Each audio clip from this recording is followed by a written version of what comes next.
I'm offering is the truth.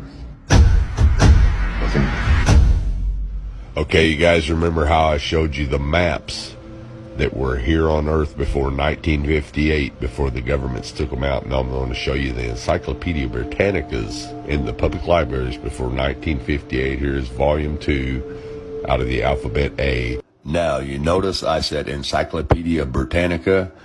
This is Encyclopedia America. Now, I grew up reading the Encyclopedia Britannica, so that's why I say that. You know the only difference? The Encyclopedia Britannica is the Britain version. Encyclopedia America is this version. Same thing, different name. So, just want to point that out real quick in case we got one of them fools. It's like, oh, that's the Encyclopedia America, not the Encyclopedia Britannica. Anyways, let's move on. We're going to flip to the Antarctica, and this is from 1958, as you can see. Now, we're going to flip to the Antarctica and see what the Encyclopedia Britannica from 1958, before the Antarctic Treaty, says is there.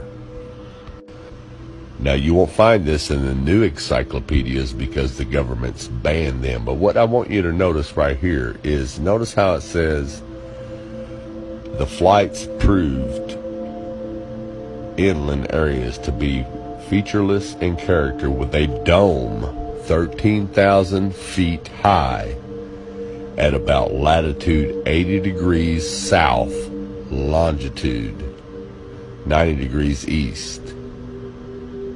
Take a really close look at that. Now I'm going to zoom it in for you.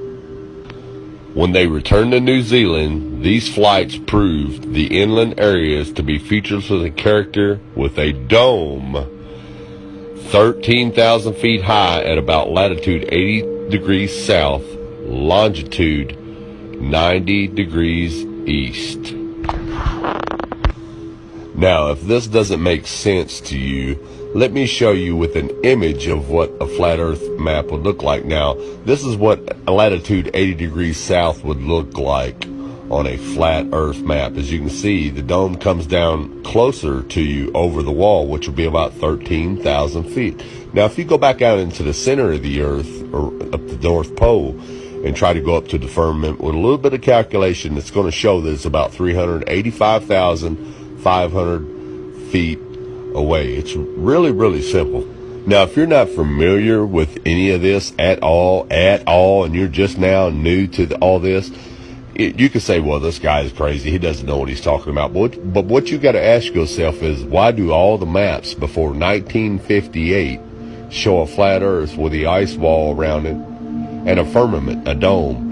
And why does the encyclopedia tell you that there's a dome there, and it gives you the exact height at a certain latitude and longitude? Well, the reason is because in 1958, that's when all governments and all nations of the world signed the UN treaty to ban all civilians from going to the Antarctica. And NASA came in and erased everything, just like they're erasing everything today. So again, ask yourself, if all this existed before 1958, why doesn't it exist now? How come it all of a sudden was erased and just disappeared out of your history books, out of your encyclopedias, out of your libraries? Wake up, people. Wake up.